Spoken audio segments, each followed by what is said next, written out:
जय हिंद प्यारे दोस्तों, कैसे हैं आप सभी। उम्मीद करते हैं आप सभी स्वस्थ होंगे, अच्छे होंगे और तैयारी आपकी बेहतर चल रही होगी। जैसा कि आप सभी को पता है, रेलवे एनटीपीसी ग्रेजुएट लेवल का पेपर अगले महीने 5 तारीख से स्टार्ट होने वाला है। उसी को ध्यान में रखते हुए आपकी और बेहतर तैयारी के लिए हमने प्रीवियस ईयर लगवाना स्टार्ट किया है। इस सीरीज में टोटल 7 पेपर हम लगवाएंगे जो क्रम से पिछले वर्ष आए हैं। मुझे पूरी उम्मीद है कि पेपर लगाने के बाद आपकी एक प्रॉपर एनालिसिस हो पाएगी, एक आइडिया लग पाएगा कि पेपर किस प्रकार का आपका आया था, किस लेवल के क्वेश्चंस पूछे गए थे, किस चैप्टर से प्रश्न ज़्यादा थे, किस टाइप के प्रश्न आ रहे हैं। इन सब का एक आपको ओवरव्यू मिल जाएगा, जिससे इन क्वेश्चंस की प्रैक्टिस करके एग्जाम में और बेहतर आप कर पाएंगे। अभी तक हमने 2 पेपर लगवा दिया है। जैसा कि ये पेपर आपका जो है, ये 23 फरवरी 2021 का है आपका, ये सीबीटी फर्स्ट में आया था। ठीक है, इससे पहले हमने 2022 2021 का ही 22 फरवरी का 2 पेपर लगवाया है, प्रथम पाली और द्वितीय पाली का। ठीक है, तो ये फर्स्ट शिफ्ट का है, प्रथम पाली का। देखेंगे किस लेवल का क्वेश्चन आया है। इस बार भी आपका जो पेपर करा रही है वो टीसीएस ही करा रही है, तो वहां से आपका एक लाभ मिलने वाला है कि टीसीएस सेम पैटर्न पर ही क्वेश्चंस को रखेगी, तो यहां से आपको सिमिलर क्वेश्चन देखने को मिल सकता है एक ही कॉन्सेप्ट पे। चलिए, तो पेन और कलम उठा लेंगे, मेरे साथ आप भी लगाते चलेंगे, प्रैक्टिस को बेहतर करें, स्पीड को बढ़ाएं। ये मानकर चलिए कि कुछ नंबर से अगर आप चूक रहे हैं मॉक टेस्ट में, तो वो नंबर आपका यहां से इंप्रूव हो जाएगा, ये कंफर्म है, अगर ये सातों पेपर आप अच्छे से प्रैक्टिस कर लेते हैं तो। चलिए, तो देखेंगे पहला प्रश्न हमारा क्या है। पहला प्रश्न हमारा क्या है, फर्स्ट क्वेश्चन देखिए आया हुआ है आपका ज्योमेट्री से, ज्यामिति से। क्या दिया हुआ है आपका, दो समरूप त्रिभुज X Y Z L M N के परिमाप क्रमशः दिए हुए हैं। देखिए, दो त्रिभुज है, यहां मैं बना देता हूं। दो त्रिभुज है और दोनों कैसे हैं, समरूप है। कैसे हैं, समरूप है। तो ध्यान से देखें, यहां पर जो डाटा आपका दिया है, कह रहा है कि एक त्रिभुज आपका एक्स वाई जेड है, एक्स वाई जेड है, और दूसरा आपका एल एम एन है, एल एम और एन है। अब प्रश्न में कह रहा है क्या, कि ये दोनों समरूप हैं। ये दोनों अगर समरूप हैं तो इनका जो लेंथ रेशियो है वो बिल्कुल सेम होगा। अच्छा, इसका परिमाप कितना दिया है, पहले वाले का, पहले वाले का परिमाप 48 सेंटीमीटर है और दूसरे वाले का 32 सेंटीमीटर है। और कह रहा है प्रश्न में कि एल एम का मान 12 सेंटीमीटर दिया हुआ है। एल एम यहाँ पर है, इसकी लंबाई दिया है 12 सेंटीमीटर। तो पूछा है क्या, एक्स वाई की लंबाई ज्ञात करें। ये मान लेते हैं इसकी लंबाई एक्स है, ठीक है, यही आपसे पूछा है। तो ये समरूप त्रिभुज है, ठीक है। समरूप त्रिभुज में भुजाओं की लंबाई का अनुपात क्या होता है, समान होता है। तो यहाँ पर रेशियो मेथड से आप इसको सॉल्व कर सकते हैं। जैसे इस त्रिभुज में आप देखेंगे, इस कोण के सामने की भुजा दी हुई है 12 सेंटीमीटर, तो लिखेंगे 12 सेंटीमीटर, और इसका पूरा परिमाप, परिमाप का मतलब लेंथ ऑफ बाउंड्री, ठीक है। तो बाउंड्री की पूरी लंबाई कितनी है, 32। और यहाँ देखिए, यहाँ पर इस कोण के सामने का जो भुजा है वो x है, यही पूछा है, और 48 दिया हुआ है, 48। यहाँ से कैलकुलेट कर लेंगे, एक लाइन का प्रश्न है, करेंगे इसे। तो ये 4 से काट देंगे इसे, 4 से कट गया, 4 तिया 12, 4 8 32, 8 6 48, क्रॉस मल्टीप्लाई कर देंगे, 6 का 3 में, 6 गुणे 3 18, 18 सेंटीमीटर आपका बिल्कुल करेक्ट आंसर है। तो इस प्रश्न का सही जवाब क्या होगा, 18 सेंटीमीटर। उम्मीद है आपने इस प्रश्न को कर लिया होगा। ज्यामिति का बहुत ही साधारण क्वेश्चन है ये, ठीक है। समरूप त्रिभुज की प्रॉपर्टी पर बेस्ड है। समरूप त्रिभुज है तो रेशियो क्या होगा, लेंथ का इक्वल होगा त्रिभुज का। चलिए, बढ़ते हैं अगले प्रश्न की तरफ। अगला प्रश्न देखेंगे क्या है। अगला प्रश्न देखिए, दिया हुआ है आपका 9.23 घंटे को घंटे, मिनट और सेकंड में लिखिए। ठीक है, ऐसा ही प्रश्न आपका जो है कि इस वर्ष जो उत्तर प्रदेश पुलिस का पेपर हुआ था उसमें सेम पूछा था, ठीक है, यूपीपी का आपने लगाया होगा। यहां देखिए क्या दिया हुआ है, 9.23 है, और कह रहा है कि ये घंटे में दिया है, और में दिया है, घंटे में दिया है, और में है। कह रहा है इसको प्रॉपर आपको बदलना है किसमें, घंटे, मिनट और सेकंड में। तो देखिए, जो इंटीजर है, जो इंटीजर है 9 घंटे, इसको आप साइड में ले लेंगे, और जो पॉइंट में है उसको प्लस करके लिखेंगे 0.23। अब घंटे को मिनट में बदलने के लिए आप 60 से गुणा कर दें। 60 से क्या करें, गुणा कर दें। तो 60 से गुणा करेंगे तो वैल्यू कितनी आएगी, देख लेंगे, 0 6 3 18, 8 1 6 9 12 13, ये आ गया आपका, और 2 अंक के बाद दशमलव लग जाएगा। तो यहाँ पर फिर दशमलव में आ गया, तो इसको फिर आगे आप बढ़ाएंगे और आगे लिखेंगे 13 मिनट। देखिए, इंटीजर को आप मिनट में ले लेंगे, और जो पॉइंट में आया है 0.8, 0.8, इसमें फिर 60 से गुणा करके सेकंड में बदलेंगे। कहने का मतलब ये है कि जब तक पॉइंट आएगा आगे आप मिनट में सेकंड में कन्वर्ट करते जाएंगे। ठीक है, तो यहाँ पर अब गुणा कर लेंगे फिर गुणा करेंगे, कितना आ जाएगा इसका वैल्यू 8 छंग 48, 480 आ गया, और एक अंक के बाद दशमलव लगा देंगे तो 48 आपका यहाँ पर आ गया। तो यहाँ अगर हम ध्यान से देखें तो कुल मिलाकर हमें ये समझ में आ रहा है कि 9 घंटे और 13 मिनट, 9 घंटे 13 मिनट और 48 सेकेंड, 48 सेकेंड, इसको हम प्रॉपर लिख सकते हैं। ठीक है, तो काफी आसान क्वेश्चन था। ठीक है, केवल यूनिट कन्वर्जन था, पॉइंट में वैल्यूज दी हैं तो उसको आप 60 से गुणा करके मिनट में सेकंड में कन्वर्ट करते जाएंगे। तो करेक्ट आंसर कौन सा होगा? 9 घंटे 13 minute 48 second, B option correct. ठीक है, चलिए बढ़ते हैं अगले प्रश्न की तरफ। अगला प्रश्न देखिए क्या दिया है, कह रहा है कि दो त्रिभुज के आधारों का अनुपात दिया है। बहुत बढ़िया, जो आधार है, बेस है, उसका रेशियो दिया हुआ है और इनके क्षेत्रों का अनुपात दिया है, मतलब क्षेत्रफल जो एरिया है उसका भी अनुपात दिया है। आपसे पूछा क्या है? ऊंचाइयों का अनुपात, हाइट का रेशियो पूछा है, हाइट का रेशियो। तो यहां देखेंगे ध्यान से, जैसा कि आप सभी को पता है कि त्रिभुज का जो एरिया है हाफ बेस इंटू हाइट होता है, हाफ आधार गुणे ऊंचाई। अगर आप ध्यान से देखें, ऊंचाई को अगर हम निकालना चाहें तो ऊंचाई किसके प्रोपोर्शन में आ जाएगा? ए बाई बी के, ए बाई बी के। तो आपको समझ में आ रहा होगा, अगर हाइट का रेशियो निकालना है तो आराम से निकाल सकते हैं, h1 बाई h2। यहाँ से क्या करेंगे, एरिया देखिए ऊपर है तो a1 बाई a2 हो जाएगा, और एरिया का रेशियो दिया है, एरिया का रेशियो दिया है 8/15, a1 बाई a2, और आधार देखिए नीचे है तो b2 बाई b1 हो जाएगा। यहाँ पर जब लिखेंगे तो b2 ऊपर आ जाएगा, b1 नीचे, मतलब उल्टा हो जाएगा। तो आधार को लिखते समय आप इसको उल्टा कर देंगे, आधार की वैल्यू 5/4 कर देंगे, 5/4। यहाँ से कैलकुलेट कर लेंगे, हाइट का रेशियो आ जाएगा, 5 से कट गया 3 बार में, 4 से कट गया 2 बार में, 2/3, 2/3। तो यहाँ पर आप देख रहे हैं ऊंचाई का अनुपात 2/3 होगा, 2/3। तो करेक्ट आंसर आपका कौन सा है? बी। ठीक है, प्रश्न को देखिए ऐसे ही उड़ाते रहेंगे, आपका प्रॉपर ये मानकर चलिए 20 से 30 सेकंड के अंतराल में प्रश्न लग जाना चाहिए। अगर एकाध प्रश्न थोड़ा सा लेंदी आ गया तो उसमें आप टाइम ले सकते हैं, लेकिन फिर भी लगभग क्वेश्चंस आपके टाइम ड्यूरेशन में लग जाए तो ज्यादा अच्छा है, क्योंकि क्वेश्चन मॉडरेट लेवल का है, उससे इजी लेवल का है, तो इसमें आपका टाइम बहुत ज्यादा नहीं लगना चाहिए, और उम्मीद है आप लगा ले रहे होंगे समय से। चलिए बढ़ते हैं अगले प्रश्न की तरफ। देखिए क्या दिया हुआ है, एक रेलगाड़ी उसकी समान दिशा, करा एक रेलगाड़ी उसकी समान दिशा में 5 किलोमीटर प्रति घंटा और 7 किलोमीटर प्रति घंटा की चाल से चल रहे दो लड़के प्रत्येक क्रम से 6 सेकंड और 9 सेकंड में पूरी तरह पार कर जाती है। ठीक है, तो कह रहा है कि रेलगाड़ी की लंबाई ज्ञात करें। बहुत बढ़िया, देखिए यहाँ पर क्या है, समान दिशा में दो वस्तुएं जब चलती है तो सापेक्ष चाल क्या होता है? घटा दिया जाता है, रिलेटिव वेलोसिटी घटा दी जाती है। ऐसा बहुत सारा प्रश्न आपने सीट में लगाया भी है, तो देखेंगे यहाँ पर रिलेटिव वेलोसिटी लेकर चलेंगे। चलिए मान लेते हैं रेलगाड़ी की चाल s है, तो s-5 कर देंगे, s-5 ये सापेक्ष चाल हो जाएगा पहले वाले लड़के के हिसाब से, और बराबर दूरी बटा समय, डिस्टेंस अपॉन टाइम, डिस्टेंस और टाइम कितना है? 6 सेकंड, 6 सेकंड यहाँ ले लेंगे। और दूसरा वाला देखेंगे तो वो 7 किलोमीटर प्रति घंटा है, तो s-7 कर देंगे, इसका सापेक्ष चाल हो जाएगा। और यहाँ पर अगर ध्यान से देखें तो d डिवाइड बाई 9, ये 9 सेकंड ले रहा है। यहाँ पर एक चीज का विशेष ध्यान देंगे, यूनिट का, यहाँ पर सेकंड में दिया है और ये किलोमीटर प्रति घंटे में दिया है, तो इसको कन्वर्ट कर लेंगे। ठीक है, इसको कन्वर्ट कर लेंगे, 5/18 से यहाँ भी गुणा कर देंगे, 5/18 से यहाँ भी गुणा कर देंगे, क्योंकि आंसर तो हमें मीटर में ही देना है। क्लियर है?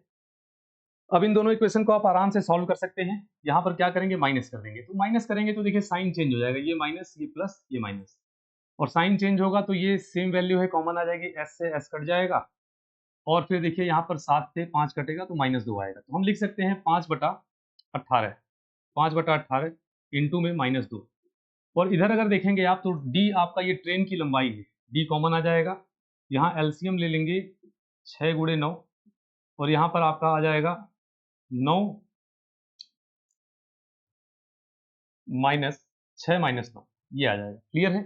तो अब कैलकुलेट कर सकते हैं बड़े आराम से, 6 माइनस 9 कितना हो जाएगा? -3। यहाँ से आप लंबाई निकाल लेंगे, माइनस माइनस आपका गया।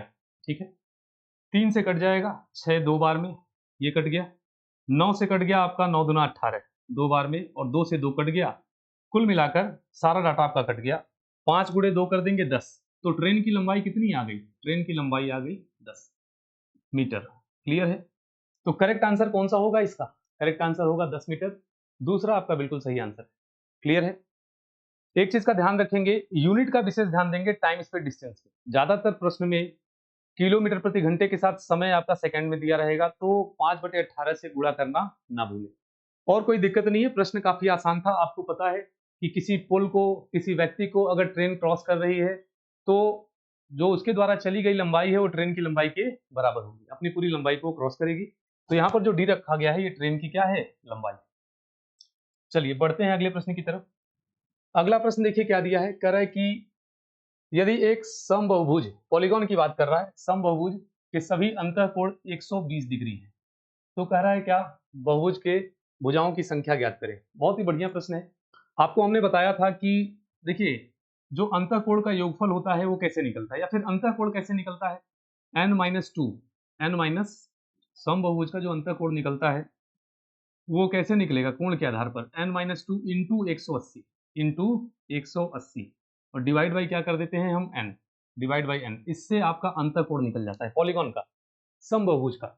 और इसकी वैल्यू दिया हुआ है आपको, इसकी वैल्यू दिया कितना है, 120 डिग्री, 120 डिग्री। तो यहां से आप कैलकुलेट कर लेंगे, n का मान निकल जाएगा, वही भुजाओं का मान होगा। तो ये कट गया आपका, 6 से कट जाएगा, 6 दूना 12, 6 3 18, क्रॉस मल्टीप्लाई कर देंगे, यहाँ 3n आ गया, माइनस में 6 और यहाँ आ जाएगा 2n। n से n आपका कैंसिल हो जाएगा, n की वैल्यू कितनी है, 6। तो ये जो बहुभुज है पॉलीगॉन, इसमें भुजाएं कितनी है, 6 है। ठीक है, इसमें भुजाएं कितनी है, 6 है। कभी कभी भुजा देकर विकर्ण भी पूछ लेता है, तो विकर्ण भी आप निकाल सकते हैं, n-3/2। ठीक है, उससे फिलहाल ये फॉर्मूला आप याद रखेंगे। अगर आपका इंटीरियर एंगल दे दे, ठीक है, तो इंटीरियर एंगल कैसे निकलता है, n-2 into 180 divide by n। यहाँ से आप n निकाल सकते हैं कि साइड्स, नंबर ऑफ साइड्स, भुजाओं की मात्रा कितनी है। ठीक है, अगला प्रश्न देखेंगे, कह रहा है क्या, एक आदमी ने 2400 में एक आदमी ने 2400 रुपए में एक मशीन खरीदी। ठीक है, कॉस्ट प्राइस दिया है और उसे 10% की हानि पर बेचा है, तो उसका विक्रय मूल्य पूछ रहा है। तो इतना आसान प्रश्न ये आ गया तो समझिए उड़ा देंगे तुरंत प्रश्न। ऐसे प्रश्न आए हैं, आ गया नहीं, आपका लास्ट ईयर में आया है तो आ सकता है। क्लियर है। तो यहाँ पर 10% दिया हुआ है, फ्रैक्शन में चेंज कर लेंगे, कितना आ जाएगा, 100 से भाग दे देंगे, 1/10। तो ये आपका कॉस्ट प्राइस है, क्रय मूल्य, और एक का हानि हुआ है तो 9 में बिकेगा, ये सेलिंग प्राइस। तो 10 इकाई का मान दिया हुआ है, 10 इकाई का मान कितना है, 10 इकाई का मान 2400, 2400 में खरीदा गया था। तो यहाँ से आप डिवाइड कर देंगे, 0 से 0 कट जाएगा, 240 आ गया। तो आप सेलिंग प्राइस निकाल सकते हैं, 240 का गुणा कर देंगे इसमें, इंटू 240, कितना आ जाएगा, 0 4 9 36 6 3 18 19 20 21, 2160। तो इसका जो विक्रय मूल्य है वो कितना होगा, 2160 होगा। करेक्ट आंसर आपका कौन सा है, बी, 2160। क्लियर है। चलिए बढ़ते हैं अगले प्रश्न की तरफ। ऐसे तो परसेंटेज से अच्छे क्वेश्चंस भी आए हैं, लास्ट वाले सेट में हमने लगाया था, यहाँ पर आसान प्रश्न मिल गया, कोई नहीं। चलिए अगले प्रश्न की तरफ बढ़ते हैं। यहाँ देखिए क्या दिया हुआ है, बहुत ही बढ़िया प्रश्न, नंबर सिस्टम का आया है, संख्या पद्धति का प्रश्न है। डाटा क्या दिया है, 4 पे पावर 7 माइनस 4, और कह रहा है ये बताओ ये किससे, किसका गुणज नहीं है, किसका मल्टीपल नहीं है, ये पूछा है। क्लियर है। तो ऐसा प्रश्न आपने किया होगा, बाइनोमियल थ्योरम का क्वेश्चन बहुत सारा हमने सीट में लगवाया था, कम से कम 25-30 प्रश्न हमने इस पर लगाए। ठीक है, और बहुत रिपीट होता है। 4 को आप पहले कॉमन ले लेंगे, 4 को कॉमन ले लेंगे तो यहाँ बचेगा क्या, 4 पे पावर 6 माइनस 1। ठीक है, इस प्रकार से। तो हमने आपसे कहा था कि इसको ध्यान से आप देखें, यहाँ पर पावर क्या है, इवन है, और 1 एक ऐसी संख्या है, ध्यान से देखें, एक ऐसी संख्या है जिसपे पावर आप कुछ भी लगा सकते हैं, तो यहाँ 6 हम पावर लगा देते हैं। और हमने आपसे बताया था कि अगर इवन पावर रहेगा तो सबसे छोटा इवन नंबर इसकी जगह आप लिख देंगे, मतलब 4 पे लिखेंगे 2 और 1 पर लिखेंगे 2, ऐसा आप लिख सकते हैं। ऐसे क्वेश्चंस में देखिए ऐसे ही करते हैं आप, यहाँ पर फिर पावर 6 का करेंगे, यहाँ तो छोटी वैल्यू दिया है, जहां बहुत बड़ी वैल्यू देगा वहां दिक्कत हो जाएगी। मल्टीपल्स बस चेक कर लेते हैं। इतना याद रखें कि जो घातांक है हमारा, जो पावर है, अगर इवन है तो आप यहाँ 2 लगा दें, और पावर अगर ऑड है तो 1 लगा सकते हैं, वहां से फैक्टर्स डिसाइड हो जाते हैं। तो यहाँ पर आपको अलजेब्रा का फॉर्मूला याद होगा, एक ब्रैकेट में a प्लस बी, दूसरे ब्रैकेट में a माइनस बी, 4 में 1 जोड़ लेंगे 5, और 4 में 1 घटा लेंगे 3। तो टोटल जो फैक्टर्स आपके मिले हैं वो कितने हैं, 4 गुणे 5 गुणे 3, इनसे ये संख्या डिविजिबल है, तो इसका आप मल्टीप्लाई कर सकते हैं, 20 20 3 60। 60 देखिए किससे किससे कट रहा है, 60 जिससे जिससे कट रहा है, 4 से कटेगा, 4 से कट जाएगा, 8 से कटेगा नहीं, 8 से नहीं कटेगा, 6 से कट जाएगा, 2 से कट जाएगा। बी ऑप्शन आपका जो है इसमें क्या है, बी ऑप्शन आपका इनकरेक्ट है, गलत। ठीक है, इन सभी के मल्टीपल है, 4 का मल्टीपल है, 4 से 7 कटेगा, इससे कटेगा, इससे भी कटेगा। तो ये रूल एक बार मैं आपको फिर से रिवाइज करा दूं बाइनोमियल थ्योरम का। हमने बताया था ए पे पावर देखिए जब सेम आए, ए पे पावर एन और बी पे पावर एन आए, तो आपको बस एक काम करना है, अगर एन आपका इवन हो, एन आपका इवन हो, कितनी भी बड़ी संख्या दी हो, अगर सम संख्या है तो इसकी जगह 2 रख दें। अलजेब्रा का फॉर्मूला हो जाएगा ए प्लस बी, ए माइनस बी, वहां से आपको फैक्टर मिल जाएगा। ठीक है, और एन की वैल्यू अगर ऑड आ रही है, विषम आ रही है, तो उसकी जगह आप बस 1 रखें और वहां से आप डिसाइड कर ले कि वो फैक्टर कट रहा है कि नहीं। ऑप्शन से कट रहा है तो मल्टीपल होगा, अदरवाइज नहीं है। क्लियर है? चलिए बढ़ते हैं अगले प्रश्न की तरफ। तो ये सारे प्रश्न आपने क्लास में लगाए हुए हैं, इसमें मैं उम्मीद करता हूं कि आपको दिक्कत नहीं हो रही होगी। ठीक है, टाइम एंड वर्क का एक क्वेश्चन आ गया, बहुत शानदार प्रश्न है। पिछली क्लास में टाइम एंड वर्क का बहुत ही आसान प्रश्न आया था, और देखते हैं ये कैसा है। कह रहा है क्या, एक किसी कार्य के 1/5 भाग को 12 दिन में। एक चीज का आप ध्यान देंगे, जो एमडीएच का हम यूज करते हैं, एमडीएच डिवाइड बाई डब्ल्यू, इसमें आप ध्यान से देखें कि कई बार वर्क दे देता है, कार्य का 1/5 भाग, कार्य का 1/6 भाग, तो उससे हमेशा डिवाइड किया जाता है। ठीक है, दिन में उससे हम क्या करते हैं, डे में उससे हम क्या करते हैं, डिवाइड करते हैं। तो यहां जब लिखेंगे तो इस प्रकार से लिखेंगे, ए ने किसी कार्य के 1/5 भाग को 12 दिन में, तो 12 दिन में तो किया है ए ने, लेकिन कार्य का 1/5 भाग, इसको डिवाइड कर देंगे। बी ने 20%, 20% का मतलब भी 1/5 ही होगा, 20% कार्य का भाग मतलब 1/5, फ्रैक्शन में ले लेंगे। 10 दिन में करता है तो दिन को ऊपर लिख देंगे और यहाँ भी बटे में 1/5 आ जाएगा। ठीक है, और फिर कह रहा है सी उसी कार्य के 1/6 भाग को 8 दिन में करता है, 8 दिन में कर रहा है उस कार्य के 1/6 भाग को 1/6। तो डी उस कार्य के 1/5 भाग को 12 दिन में करता है। फिर डी का भी दिया हुआ है, डी का दिया है कितना, चलिए स्क्रीन पे दिख रहा है, ठीक है। तो यहाँ पर डी जो है 1/5 भाग 12 दिन में करता है, सेम वही पहला वाला डाटा है 1/5। तो इसको पहले प्रॉपर आप चेंज कर लेंगे, 12×5 = 60 हो गया, तो यहाँ आ जाएगा 60, यहाँ आ जाएगा आपका 50, यहाँ आ जाएगा 8×6 = 48, 48, और यहाँ पर आ गया 60। इस प्रकार से ये डाटा आ गया, मतलब ये अगर अकेले काम करेंगे तो इतने दिन में काम करेंगे। आगे देखिए प्रश्न क्या पूछा है, यदि चारों लोग इस कार्य को एक ही समय पर शुरू करते हैं तो उसमें से कौन सबसे पहले कार्य को अकेले पूरा कर लेगा। देखिए अकेले पूरा करने की बात हो रही है, अकेले पूरा करने की बात हो रही है, तो अकेले पूरा करने की बात हो रही है, तो यहाँ पर ध्यान से देखेंगे कि सबसे पहले हम क्या करेंगे, यहाँ पर सबसे कम डाटा कौन सा है, सबसे कम डाटा 48 है ना, तो सी करेक्ट आंसर होगा। सी इसे 48 दिन में ही पूरा कर देगा, सी इसे 48 दिन में क्या करेगा, पूरा कर देगा। यहाँ पर प्रश्न को आगे लगाने की जरूरत ही नहीं है, बस ये पूछा है। ठीक है, तो आपका करेक्ट आंसर कौन होगा, सी, मतलब चौथा ऑप्शन, चौथा ऑप्शन आपका बिल्कुल करेक्ट होगा। क्लियर है? चलिए बढ़ते हैं अगले प्रश्न की तरफ। अगला क्वेश्चन क्या दिया है, find out the square root of 255 on 44। देखिए वर्गानुपात निकाल, वर्गमूलानुपात निकालना है। इसमें बड़े अच्छे से प्रश्न इक्वेशन बनाकर आते हैं, समीकरण यहाँ डायरेक्ट पूछ लिया है, इक्वेशन दे देता है, कहता है इसका वर्गानुपात ये होगा, तो आप लगाएं। सीट का प्रश्न हमने कराया है, 3-4 प्रश्न हमने इस पे कराया है, आपको याद होगा। काफी सिंपल क्वेश्चन है।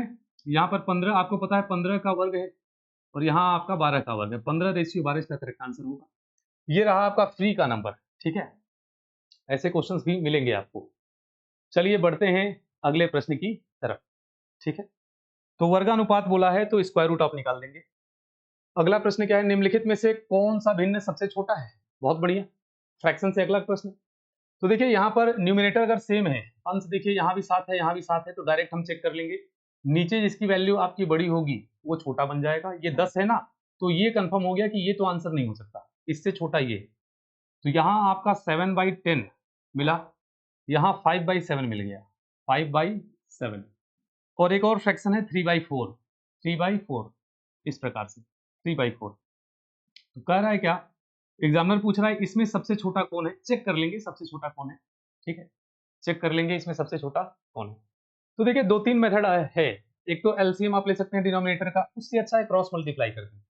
फिर ये गुणा अगर आप करेंगे तो देखिए इसका गुणा इसमें कर देंगे। ठीक है, 7×7 = 49, 49 आ गया, 10×5 = 50, इसमें ये छोटा आ गया आपका, तो ये छोटा आ गया, इसको हटा देंगे, सॉरी छोटा ही पूछा है, इसको हटा देंगे। अभी इसके चांसेस हैं होने के, क्योंकि सबसे छोटा पूछा है ना प्रश्न में, तो ये इससे छोटा है, ये फ्रैक्शन अभी हो सकता है आंसर में। तो इसको और इसको अब चेक कर लेंगे आपस में। तो इसको चेक करने के लिए फिर इसका गुणा कर देंगे, 7/10 यहाँ पर है और यहाँ 3/4, तो इसको अगर हम चेक करें तो 7 चौक 28 हो गया और 10 गुणे 3 30 हो गया। ये बड़ा है, ये छोटा है। सबसे छोटा 7/10 है यहाँ पर, सबसे छोटा 7/10 है। बी ऑप्शन आपका करेक्ट है। क्लियर है? आपको पता है कि क्रॉस मल्टीप्लाई करके आप निकाल सकते हैं। एलसीएम इसमें बड़ा पड़ जाता, पीरियड गुणा ज्यादा अच्छा है। आपने चेक कर लिया इस प्रकार से। चलिए बढ़ते हैं अगले प्रश्न की तरफ। ठीक है, अगला क्वेश्चन देखेंगे क्या है। तो यहाँ जो अगला प्रश्न दिया हुआ है, ए और बी मिलकर एक कार्य को 4 घंटे में पूरा कर लेते हैं। बहुत बढ़िया। ए और बी जब मिल गए तो ये 4 घंटे में काम को पूरा कर लेते हैं। बी और सी जब मिल जाते हैं तब ये किसी कार्य को कितने घंटे में कर लेते हैं? 6 घंटे में। और सी और ए जब मिल जाते हैं, सी और ए, तब ये किसी कार्य को 8 घंटे में पूरा कर लेते हैं। ऐसा। ठीक है, तो कह रहा है कि सी उसको अकेले कितने घंटे में पूरा कर लेगा। बहुत बढ़िया। ये तो प्रश्न इतनी बार रिपीट हुआ है एग्जाम में। ठीक है, सेट में 3 क्वेश्चन हमने ऐसा लगवाया है आपको। देखेंगे सबसे पहले एलसीएम ले लेंगे, कितना आ जाएगा? 24। तो 24 आपका ये वर्क आ गया। अब इफिशियंसी निकाल लेंगे, कार्य क्षमता। 4 से डिवाइड कर देंगे, 6 6 चौक 24, 8 दिक 24, ये हो गया। अब अगर जोड़ दें इसको आप, 6 4 10 3 13, 13 आ गया। ये 13 जो है ये क्या है? यहाँ पर आप देखिए 2 बार ए, 2 बार बी और 2 बार सी है।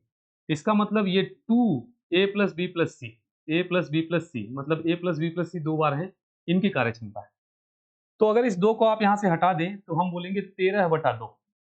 ए बी सी की कार्य क्षमता कितनी है? 13/2। इस 2 को हमने हटा दिया, इधर कर दिया। हमें केवल सी का निकालना है। ध्यान से देखेंगे, प्रश्न में सी की कार्य क्षमता पूछा है ना, तो ए बी को यहाँ से रिप्लेस कर देंगे। इस ए बी को यहाँ से हटाएंगे। ए बी की कार्य क्षमता कितनी है? 6। तो 6 माइनस कर देंगे, तो 13/2 में से 13/2 में से आपको माइनस कर देना है 6 को। यहाँ से एलसीएम ले लेंगे, 13 माइनस 12 कितना आ गया? 1/2। ये जो कार्य क्षमता आई है ये सी की आई है। हमने इसमें से टोटल ए बी सी में से ए बी को हटा दिया, तो सी की कार्य क्षमता आ गई कितनी? 1/2। तो सी अकेले काम करेगा तो कितना टाइम लेगा? Time is equal to work upon efficiency. Work कितना है? 24, और इफिशियंसी कितनी है? 1/2। गुणा कर देंगे 48, 48 बिल्कुल करेक्ट आंसर है डियर, 48। ठीक है, तो सी अकेले काम करेगा तो 48 घंटे में इसे कंप्लीट कर देगा। ठीक है, मजा आ रहा है क्वेश्चन पेपर लगाने में, इंजॉय करते हुए लगाना है और इसी प्रकार से सेट को लगाते जाइए। लास्ट में आप देखेंगे आपका स्पीड, इफिशियंसी सब कुछ इंप्रूव हो जाएगा। 7 सेट आपने ईमानदारी से लगा लिया तो मैं बता रहा हूं बहुत सारा क्वेश्चन आपको सेम कॉन्सेप्ट पे मिलेगा, रिपीटेड। ऐसे इन क्वेश्चंस में बहुत विशेष दम नहीं है, आप लगाते आ रहे हैं। अगर आपने ईमानदारी से पूरा सेट लगाया है, तैयारी अच्छे से की है, तो इन प्रश्नों में आपको दिक्कत नहीं होगी। ठीक है, मिसलेनियस क्वेश्चन तो दिख ही नहीं रहे हैं। पहले वाले सेट में 1-2 क्वेश्चन दिखा था, उसके बाद से नहीं दिख रहा है, सब रटा रटाया है। अगला देखेंगे, यहाँ पर कह रहा है 2 संख्याओं का अनुपात 4:5 है। 2 संख्याएं हैं जिनका अनुपात कितना है? 4:5। उनका महत्तम समाप्तवर्त 3 है। एचसीएफ कितना है? 3। तो इनका लघुत्तम समाप्तवर्त क्या होगा? देखिए एचसीएफ दिया हुआ, एचसीएफ दिया है तो संख्याएं कितनी हो जाएंगी? सीधे गुणा कर देंगे, इसमें सीधे 3 का गुणा कर देंगे तो कितना आ जाएगा आपका? 3 गुणे 4, ये पहली संख्या हो जाएगी, और दूसरी संख्या 3 गुणे 5 हो जाएगी। ठीक है, अनुपात के साथ एचसीएफ दे तो आप संख्या निकाल सकते हैं। ये दोनों संख्याएं, तो एलसीएम पूछा है। एलसीएम के लिए आप देखेंगे, ठीक है, एलसीएम कितना हो जाएगा? 3 into 4 into 5, 3 into 4 into 5। Clear है, क्योंकि 3 दोनों में कॉमन है, एक ही पावर है हाईएस्ट, 2 पे पावर 2 है और 5, तो ये आपका आ जाएगा 5 के 20, 20 3 60, 60 करेक्ट आंसर। इसका एलसीएम क्या हो जाएगा? 60। अनुपात के साथ अगर आपको एचसीएफ दे दे तो एचसीएफ का गुणा कर देते हैं, जिससे वो संख्या निकल जाती है। तो ये संख्या निकल गई, अब इनका एलसीएम आप आराम से निकाल सकते हैं, 60 आएगा। तो करेक्ट आंसर आपका डी है, करेक्ट आंसर आपका डी। क्लियर है, चलिए बढ़ते हैं अगले प्रश्न की तरफ। ठीक है, अगला प्रश्न बहुत बढ़िया, स्टैटिक्स से दे दिया है, संख्याइंकी का क्वेश्चन। प्रश्न क्या है देखेंगे, कर रहा है 7 अलग अलग प्रेक्षणों के समुच्चय की माध्यिका दिया हुआ है। ठीक है, यहां पर देखिए मीडियन दिया है, मीन नहीं दिया है, माध्य नहीं है, ये माध्यिका है। ध्यान से देखेंगे माध्यिका कैसे लिखी जाती है आपको पता है। ठीक है, तो 7 अलग अलग प्रेक्षक हैं और उसकी माध्यिका 21.5 है। यदि 3 सबसे बड़े प्रेक्षकों में से प्रत्येक में 4 की वृद्धि की जाए तो नया समुच्चय की माध्यिका क्या होगी? बहुत बढ़िया। अब देखेंगे ध्यान से, हम क्या करते हैं आपको पता है, माध्यिका निकालते समय क्या किया जाता है? बढ़ते हुए क्रम में संख्याओं को हम लिख देते हैं। ठीक है, 2 3 4 5 6 7 इस प्रकार से। और आपको पता है कि बढ़ते हुए क्रम में मान लेते हैं 2 है, फिर 2 है, फिर 3 है, 4 है, 5, 6, 7 इस प्रकार से संख्याएं मान लेते हैं, दिया नहीं है। लेकिन प्रश्न में क्या कह रहा है, अब माध्यिका इसकी कैसे निकलती है ये बताइए। माध्यिका कैसे निकलती है, जो मध्य पद होता है वही माध्यिका होती है। टोटल नंबर ऑफ टर्म कितने हैं, 7, 7 प्रेक्षक हैं, तो मध्य पद निकाल लेंगे n+1/2 से, n+1/2 से 7 में 1 जोड़ देंगे 8, 8/2। चौथा पद मध्य पद होगा, और चौथा पद आपका पहला, दूसरा, तीसरा, चौथा, ये चौथा पद, फोर्थ टर्म ये है, यही आपकी माध्यिका मानी जाएगी। अब प्रश्न में क्या कह रहा है, प्रश्न में कह रहा है इस क्वेश्चन में कि यदि समूह के तीन सबसे बड़े प्रेक्षकों में 4 की वृद्धि कर दी जाए, ये जो 3 सबसे बड़े हैं ना, 3 यही सबसे बड़े हैं लास्ट वाले, इन सब में 4 बढ़ा दिया जाए। 4 बढ़ा देंगे तो कितना आ जाएगा, 5 में 4 जोड़ देंगे 9, 6 में 4 जोड़ेंगे 10, और 7 में 4 जोड़ देंगे 11। तो कह रहा है कि माध्यिका क्या होगी। यहाँ माध्यिका पे कोई प्रभाव नहीं पड़ेगा, क्योंकि इन संख्याओं को बढ़ाया गया है, तो ये माध्यिका के आगे वाली संख्याएं हैं, और समान संख्या सब में बढ़ाई गई है, तो ये इसी क्रम में रहेंगे, अभी भी मध्य पद आपका यही रहेगा, तो माध्यिका आपकी अभी भी 4 ही रहेगी, कोई प्रभाव पड़ने वाला नहीं। क्लियर है, तो ये इजिली समझ में आ रहा था, आपको समझाने के लिए हमने बताया है ये, नहीं तो आप समझ रहे हैं कि मध्य पद आपका चौथा पद है और अंतिम के 3 पदों में वृद्धि की जा रही है, तो माध्यिका तो अपनी जगह वैसी ही बनी रहेगी। तो यहाँ दिया हुआ है 4 से कम हो जाएगी, लेस देन 4 नहीं, दिया हुआ है 4 टाइम्स, गलत है। रिमेन सेम, बहुत सही, रिमेन सेम, जैसा है वैसा ही रहेगा, थर्ड ऑप्शन आपका करेक्ट है। क्लियर है, चलिए बढ़ते हैं अगले प्रश्न की तरफ। क्या दिया हुआ है, एलसीएम एचसीएफ का क्वेश्चन है ये, ठीक है। कह रहा है कि एक कमरे के फर्श की लंबाई 3 सेंटीमीटर और जो है कि चौड़ाई दिया हुआ है 1 मीटर 50 सेंटीमीटर है। कितने फर्श लगाए जा सकते हैं, अधिकतम संभव आकार के वर्गाकार पत्थर लगाने।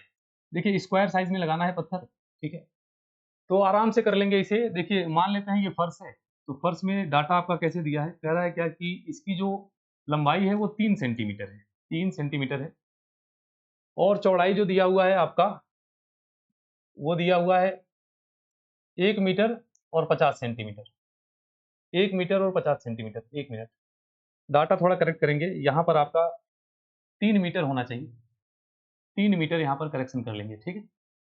तो ये दिया हुआ है आपका क्या, देखेंगे ध्यान से, ये दिया हुआ है आपका कि 3 सेंटीमीटर है, तो 3 मीटर है, 3 मीटर के हिसाब से 300 सेंटीमीटर आपका लंबाई हो जाएगा, और चौड़ाई जो दिया है आपका दिया हुआ है 1 मीटर और 50 सेंटीमीटर, तो 1 मीटर को सेंटीमीटर में बदलेंगे 100 सेंटीमीटर हो जाएगा, 100 + 50 ये 150 हो गया, 150 सेंटीमीटर हो गया। अब कह रहा है इसमें वर्गाकार टाइल्स लगाने हैं, इसमें वर्गाकार टाइल्स लगाने हैं, उनकी संख्या क्या होगी। आपको पता है ऐसे क्वेश्चंस में हम क्या करते हैं, एचसीएफ ले लेते हैं। जब भी वर्गाकार टाइल्स का क्वेश्चन आता है तो हम क्या ले लेते हैं, एचसीएफ। तो 150 और 300 का आप एचसीएफ ले लेंगे, एचसीएफ कितना आ जाएगा, एचसीएफ इसका 150 ही आएगा, 150, ठीक है। 150 ये है, और 150 गुणे 2, तो जो हाईएस्ट कॉमन फैक्टर है कितना होगा, 150। तो जो टाइल्स लगेगा आपका ना, वो 150 उसकी जो है कि लेंथ होगी। तो यहाँ पर देखेंगे इस पूरे वर्ग, इस पूरे एरिया कितनी हो जाएगी इसकी पूरी, तो इसकी पूरी एरिया हो जाएगी 300 गुणे 150, और जो वर्गाकार टाइल्स है इसकी एरिया कितनी हो जाएगी, वर्गाकार है तो 150 गुणे 150 होगा, एक भुजा अगर 150 है तो 150 गुणे 150, ये आपका कैंसिल हो गया, यहाँ से आ गया 2, तो 2 टाइल्स मात्र लग पाएंगे। कितने टाइल्स लग पाएंगे, 2। देखिए टाइल्स वाला प्रश्न बहुत पूछा जाता है पेपर में, इसमें कुछ नहीं करना आपको, जो लंबाई और चौड़ाई दी है उसका एचसीएफ ले लें। एचसीएफ जो आता है वही क्या होता है, वर्ग की भुजा होती है, वर्ग की भुजा। तो इसकी एरिया निकाल लेंगे मल्टीप्लाई करके, और इसकी एरिया से डिवाइड कर देंगे, एक भुजा मिल गई तो इसका आयत क्षेत्रफल क्या होगा, भुजा का स्क्वायर। तो यहां से आप कैलकुलेट कर सकते हैं नंबर ऑफ टाइल्स, कितने टाइल्स लगाने पड़ेंगे। चलिए उम्मीद करते हैं आप भी साथ में प्रश्न लगा रहे हैं, एंजॉय कर रहे हैं अच्छे से, और जो प्रश्न आपको समझ में नहीं आ रहा है उसको एक बार फिर से रिपीट करके देख लेंगे, ठीक है, रिपीट करके देख लेंगे, लेकिन लगाएंगे जरूर। ऐसा नहीं है कि प्रश्न नहीं लगा स्किप करके आगे बढ़ गए, फिर वीडियो देखने का कोई मतलब नहीं रहेगा। अगर एग्जाम में सेम क्वेश्चन आ जाए तो मेरा उद्देश्य यह है कि आपका ये प्रश्न ना छूटे, ठीक है। देखेंगे यहाँ पर क्या कह रहा है, कह रहा है square root of X, square root of X plus 10 is equal to square root of 529, और कह रहा है एक्स की वैल्यू बताओ।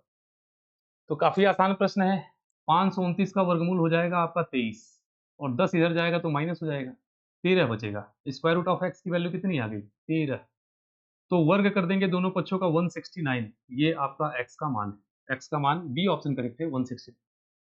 क्लियर है, तो उम्मीद करते हैं आपने साथ में लगाया होगा, सारे क्वेश्चंस के कॉन्सेप्ट को समझा होगा। प्रश्न को लगाते समय समय सीमा का ध्यान रखना है। प्रश्न लगाना बड़ी बात नहीं है, समय अंतराल में आप लगा लें तब अच्छा है, क्योंकि एग्जाम में आपको यही बनाना है कि टाइम से पहले पेपर को आप कंप्लीट करें।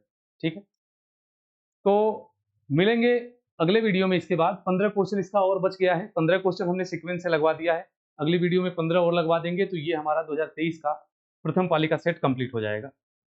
और अगर आप चाहते हैं इसका नोट्स लेना, ठीक है, इस वीडियो में अपने जितने भी क्वेश्चंस किए हैं प्रीवियस ईयर के, तो इसका अगर आप नोट्स चाहते हैं तो ये पीडीएफ नोट्स आपको मिल जाएगा ऐप पर। विजन क्लासेस गोरखपुर आप डालेंगे, ठीक है, या फिर विजन एजुकेशन आप डालेंगे, विजन क्लासेस गोरखपुर, तो सबसे टॉप पर एक ऐप आएगा, उसको आप डाउनलोड कर लेंगे। ठीक है, वहां पर क्या है कि एक फ्री मटेरियल का सेक्शन है, उसमें आप जाएंगे तो उसमें पीडीएफ नोट्स आपको मिल जाएगा, टेस्ट सीरीज मिल जाएगी लगाने के लिए, जिसे आप प्रैक्टिस कर सकते हैं।